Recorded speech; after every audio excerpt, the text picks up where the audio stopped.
As I said before, people put arbitrary standards in fictional content. Either everything is okay in fiction or none of it is okay in fiction. We've seen people put moral panics on violent video games. We've seen people put moral panics on anime girls. What's next? Protecting fictional video game animals? Oh, wait a second. That's precisely what this article wants to do. Let's make sure that we protect all of the video game animals and not turn players into animal abusers. Sorry, can you pet the dog? It seems to me that your conquest in documenting all of these petting instances are for naught. Surprisingly, this article was not made by the people at PETA, an organization notorious in morally lecturing people about protecting animals, but are not committed in protecting animals themselves. In fact, they did the exact opposite of protecting them. Instead, this article is written by people who don't really agree with PETA's actions, but still think that their complaints in regards to fictional animals have some validity. That screams like your typical progressive journalist agreeing with the conservatives about video game violence. The article's title in question is about how you, in the real world, wouldn't hit the dog.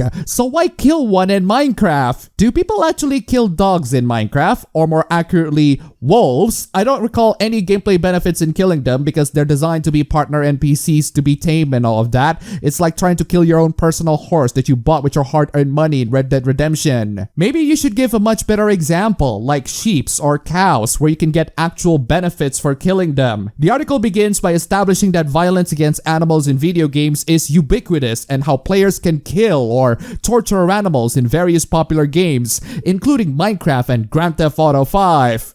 Okay, so what? Why should that be a concern when they're done towards fictional animals? Why should animals be a priority when GTA 5 allows you to go beyond animals and go after actual human beings? Oh, wait a second, is that a concern to you as well? The article continues by saying that the rise of players' freedom in doing such heinous acts and this increasingly realistic...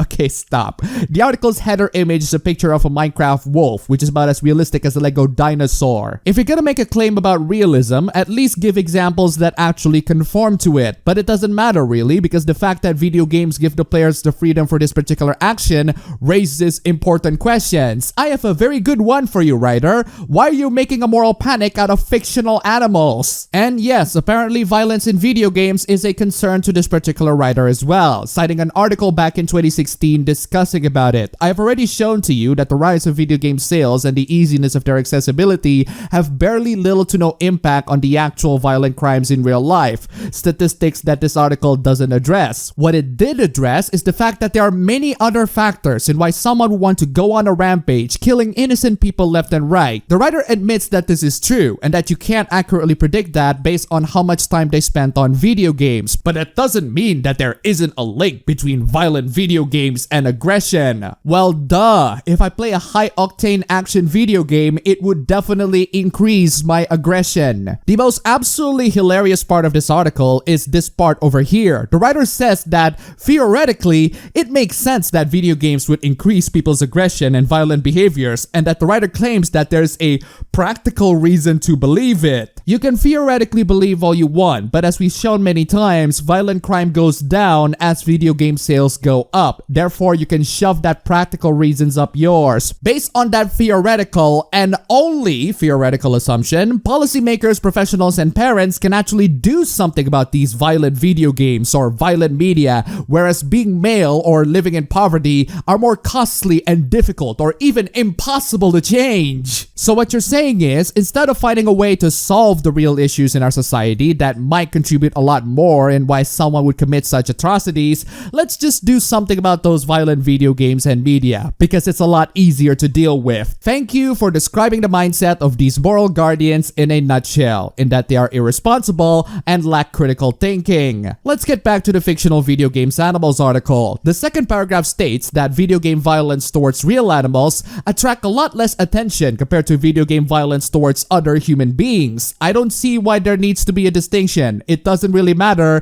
when they both are fictional entities that are not within the realms of reality. So whatever you do towards those things, it wouldn't contribute into literally anything in real life, especially when the fact that we kill more people in video games than we do animals. The article links into a paper saying that there is good reason to think that violence against animals in video games is problematic, but the paper is behind a paywall, so I can't exactly check if this paper is telling the truth or spewing out a lot of nonsense, but I can make the speculation that the paper is a load of nonsense on the mere fact that these people consider killing virtual animals to be even comparable to the killings of real animals. And that's what this paragraph is trying to insinuate, so good job, writer. The writer then cited one player who said, "I kill humans in games all the time. Why would I care about animals?" That's a good point, writer. What's your counter-argument in that? Well, the writer insinuates that the player is a video game amoralist.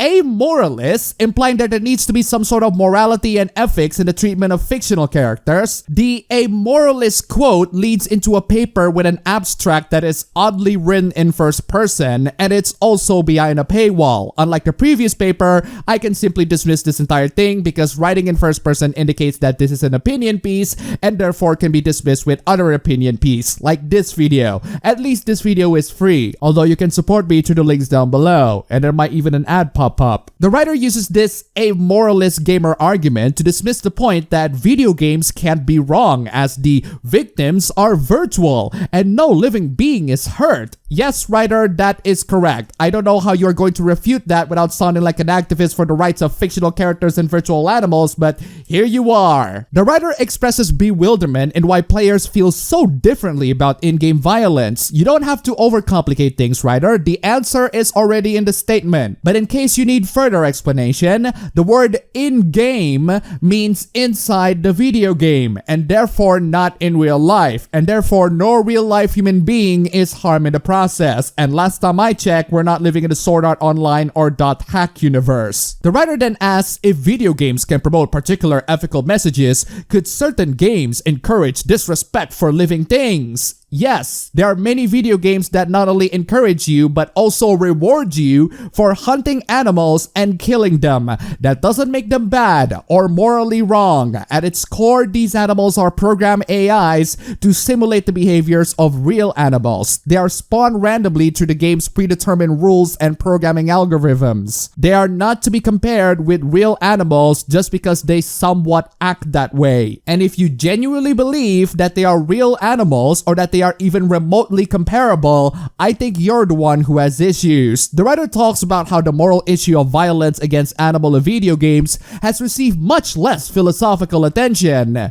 Gee, I wonder why, writer. Maybe because it's a really stupid idea? The writer then states my previous point in that video game rewards killing animals and even giving examples for it. They also talk about how we as human beings are treating animals very badly in real life. Is this article written by a vegan? The writer proceeds to clarify that the intention for this article is not to suggest that we should ban video games or boycott those that mistreat animals. Shockingly enough, I don't get that vibe throughout this article. I only get the vibe that you are trying to protect virtual animals, which is infinitely more stupid. Instead, the writer suggests scientists to investigate whether video games do help or hinder social respect for animals. No, they don't. It's an insignificant factor in the grand scheme of things. The writer concludes by saying that given the enormous popularity and ongoing transformation of video games, there is an opportunity here for all of us to reassess our often unjust treatment of animals. Writer, why should we extend that sort of assessment to fictional animals as well? I'd say that it's better that we harm fictional animals than we harm real animals, right? And in case if you're one of those crazy vegans, writer, I don't care about your vegan activism. I just want to eat chickens every day.